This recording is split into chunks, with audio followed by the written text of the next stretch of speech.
The Bulls are losing their best player, and how did they react? I think a trade would be good for Zach. I'll always root for Zach LaVine, even if he's on the Lakers. He gave us hope during a dark time. They're actually happy for him. Well, now when they find out about this trade, the Bulls are about to get a harsh reality about Zach LaVine. Shams reported for the first time the Bulls and LaVine are both open to moving him. Why now? Well, obviously they're off to a horrible start, but also almost every NBA GM is in Chicago to scout college basketball. They want a bidding war. But is that gonna happen? Zach has 4 years left on a max contract. He also has a 15% trade kicker that makes any deal more expensive. And teams are starting to move into a two-star approach with the new CBA kicking in. Do you really want Zach LaVine to be one of your 2 stars? So far, it hasn't worked. But first, today's video is sponsored by Underdog Fantasy. I play Underdog almost every single night just to have fun. It makes watching NBA games a lot more enjoyable. And my favorite game to play with Underdog is called Pick'em. You just pick higher or lower for your favorite players, and you can up to 20x your money in a single night. Now, I have had an up and down start to the season, but I can feel a winning streak coming on, so I'm gonna give you my 2 picks for tonight. First up, we're going the early game Kyrie Irving's assists. I'm going higher here. He has been crushing this number. My only fear is it might be a blowout against the Wizards, but we'll see. And then the marquee game is the Sixers against the Celtics. Jason Tatum's rebounds and assists, I'm going higher as well. Kristaps Porzingis might be out. And if you pick those with me, best of luck. But if you want to play Underdog, check this map to see if it's available in your state. And enter promo code AMHOOPS when you sign up. It will double your deposit up to $100, and you get a free player special when you sign up. He was the 13th pick in the 2014 draft by the Timberwolves. A month later, they went into a rebuild, dealing Kevin Love for #1 pick Andrew Wiggins. At the time, Zach was a raw, athletic scorer who could dunk. Still has one of the best dunk contests. My personal favorite was the behind the back windmill. But when they traded him to the Bulls, he became a more complete player, dominating on offense, led the Bulls in scoring, earned 2 All-Stars. So they rewarded him with a 5-year, $215 million max contract. The problem was the Bulls sucked. In 7 years, he has made the playoffs once, lost in 5 games. They lost in the play-in game last year, and their overall record with Zach LaVine, 192 wins, 284 losses. That is not franchise player material. So why would anyone pay for that? Well, the Bulls think, oh, we're gonna get a Kevin Durant type trade. Yeah, probably more like Bradley Beal. So those happy fans won't be too excited. To remind you, for KD, the Nets got back Mikal Bridges, Cam Johnson, 4 firsts and a swap, plus other minor stuff. The Bradley Beal package was more like a Chris Paul, Landry Shamet, 0 firsts and 4 swaps. Not exciting, but we actually know what the Bulls want back. Will anyone pay this price? A Bulls reporter says the ask will be high, could be in the range of 2 first-round picks, a good young player, and matching salary. So what teams are interested? The official list, according to Shams, is the Lakers, the Heat, and the Sixers.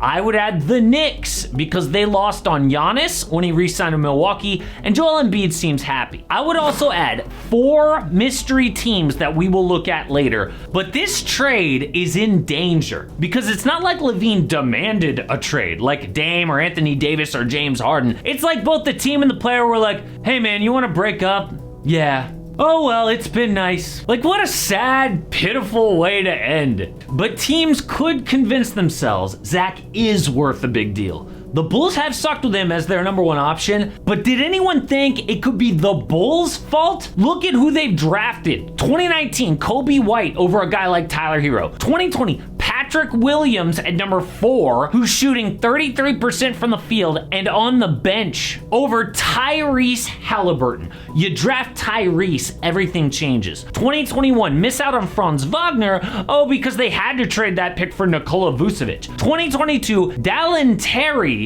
over first team all-rookie Walker Kessler. This has been straight up front office malpractice and hardly given Zach LaVine the chance. The one time they do surround surround him with talent. The Bulls were in first place until Lonzo Ball got injured. So LaVine could get traded because the argument is there that he's worth it. So we have to start with the Lakers. They have been linked to LaVine for years. He went to college at UCLA and he is repped by Rich Paul of Clutch Sports, who also reps LeBron and AD. LA has 3 major issues. Zach helps with 2. The first is scoring when LeBron is off the court. Somehow they still need the 38-year-old to do everything. Zach would solve that with great 3-point shooting. Before they went crazy in Tuesday night's game, LA was the second worst 3-point shooting team in the league. So the Lakers get Zach. The Bulls get D'Angelo Russell and Rui Hachimura for salary. Austin Reeves, a 2029 first and a 2030 swap.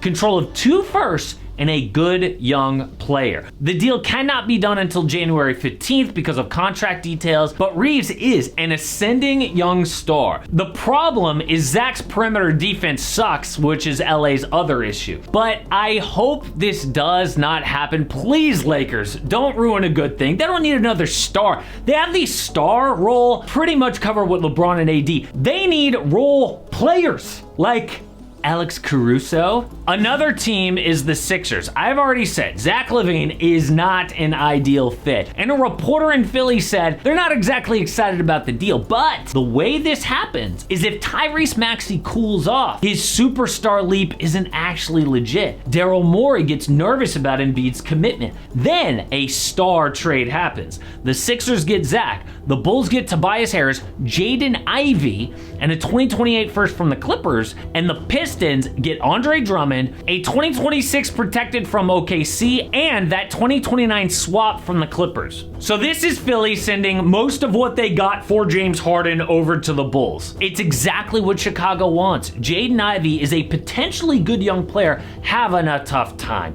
The Pistons are rebuilding, but he's been demoted to the bench. Still, he is a second-year player and the 5th overall pick. So instead, Detroit gets 2 picks, including a really valuable 2029 swap from LA. The Bulls also get the unprotected 2028 from the Clippers. But my mystery teams for LaVine start with the Hornets and Mavericks because their front offices have a history of doing crazy stuff. The Raptors because LaVine is such a great fit, and the Warriors. Dub fans know how much Zach LaVine would help. Oh, they started 6-2 because Steph Curry was on fire. As soon as he cooled off, so did the team. No one has scored more than 20 points when Steph is available. If they want to win a championship, LaVine makes sense. But there's one problem. The obvious deal includes Klay Thompson. Klay is no longer a good defender. He's having yet another slow start offensively. And he wants to get paid like a star, but he's now a role player. I know this hurts,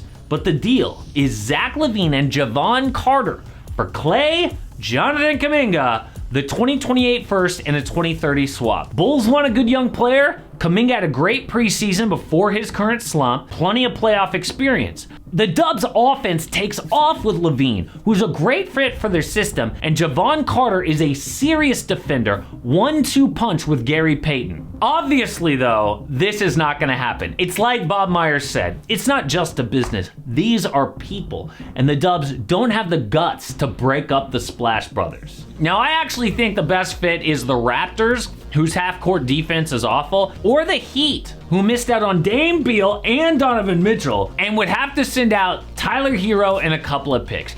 But I don't know if teams are excited about Zach LaVine, and this trade might not even happen. But speaking of the Warriors, they made 2 huge mistakes during the dynasty, but this year, a new low for James Wiseman and Jordan Poole.